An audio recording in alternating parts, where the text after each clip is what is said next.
Let's talk about a real-life historical figure who embodies the absolute pinnacle of fierce, terrifying inspiration. Allow me to introduce you to the story about Queen Boudica, often spelled Boadicea. She wasn't a mythical priestess or a fictional character. She was a real queen of ancient Britain who lived around 60 CE. When the unstoppable Roman Empire marched into her homeland, stole her land, and brutally attacked her family, she didn't weep or surrender. She united the warring tribes of Britain and launched a rebellion so ferocious that she nearly forced the Roman Emperor Nero to completely abandon the island. Here is the epic true story of the Celtic warrior queen, the betrayal of Rome. Boudica was the queen of the Iceni, a powerful Celtic tribe that lived in what is now Norfolk and Suffolk, England. She was described by ancient Roman historians as a striking, awe-inspiring figure, incredibly tall, with a mane of fierce, tawny red hair that fell past her waist, a piercing gaze, and a harsh, commanding voice. She wore a heavy gold collar, torque around her neck, and a tartan cloak pinned with a brooch. Her husband, King Prasutagus, had ruled as an ally of Rome. When he died, he left a clever will. He left half of his vast wealth to his daughters, and the other half to the Roman emperor, hoping this act of generosity would protect his family and his kingdom. But Rome did not do compromise. The local Roman governors viewed the king's death as a green light for total conquest. They marched into the Iceni lands, plundered the kingdom, and treated the Celtic nobles like slaves. When Queen Boudica stood up to them and demanded justice, the Romans decided to make a brutal example of her. They publicly whipped the queen and assaulted her 2 young daughters. The Romans thought they had broken her spirit. They had no idea they had just awakened a monster. The war horns echo. The Romans grossly misunderstood the Celtic culture.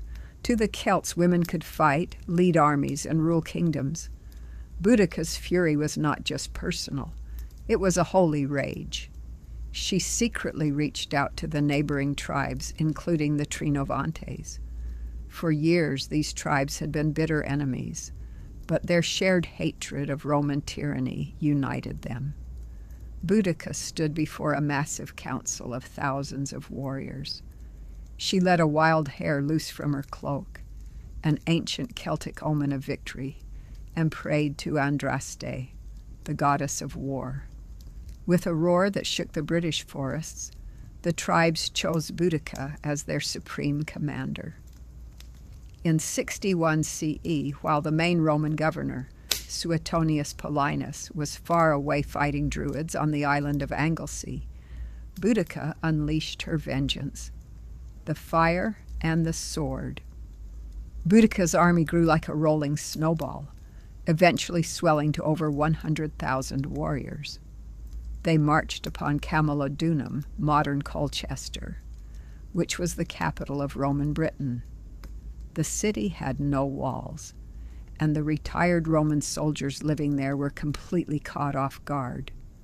Boudica's army overwhelmed them, burning the magnificent Roman temple and the entire city to ash. A Roman legion, the 9th Hispanica, marched to rescue the city, but Boudica ambushed them in the woods, wiping out almost the entire infantry. Next, she marched on Londinium, modern London, which was a bustling Roman trading post. Recognizing that Boudica was an unstoppable force of nature, the Roman governors abandoned the city. Boudica's army put Londinium to the torch, leaving a thick black layer of ash in the soil that archaeologists can still dig up and see today. She then destroyed a 3rd major Roman city, Verulamium, St. Albans. In total, Boudica's rebellion killed around 70,000 Romans and pro-Roman Britons. The empire was bleeding, and Nero was in a state of absolute panic. The final stand.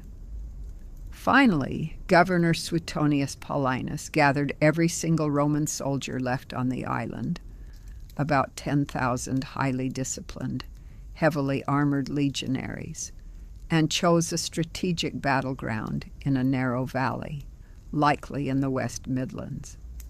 Boudica's massive army arrived, confident in their overwhelming numbers. Before the battle, Boudica rode her chariot through the ranks of her warriors, her daughters sitting at her feet.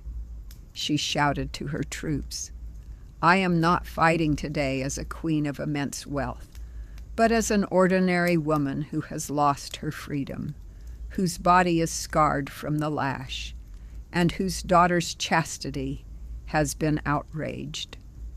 If you weigh the strength of our armies, you will see that in this battle we must conquer or die. This is a woman's resolve. As for men, they may live and be slaves." The Celts charged with a terrifying psychological roar, but the Romans held their ground in a tight, impenetrable wall of interlocking shields. The narrow valley prevented the Celts from surrounding them, turning the Celtic numbers into a disadvantage. The disciplined Roman lines pushed forward like a heavy wedge, throwing waves of javelins, and the battle turned into a tragic massacre. The Celtic rebellion was broken. The legend that never died Boudica managed to escape the battlefield, but she refused to ever let a Roman chain touch her wrists again. Rather than be captured, paraded through the streets of Rome, and executed, she took a deadly poison, choosing to die on her own terms, a free queen in her own land. Boudica lost the war, but she won immortality.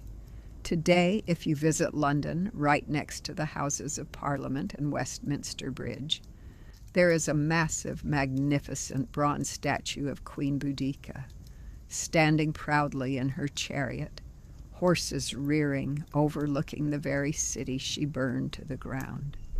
She stands as the ultimate historical symbol of British defiance, a woman who proved that no empire on earth, no matter how powerful, can ever truly conquer the spirit of a person fighting for their freedom.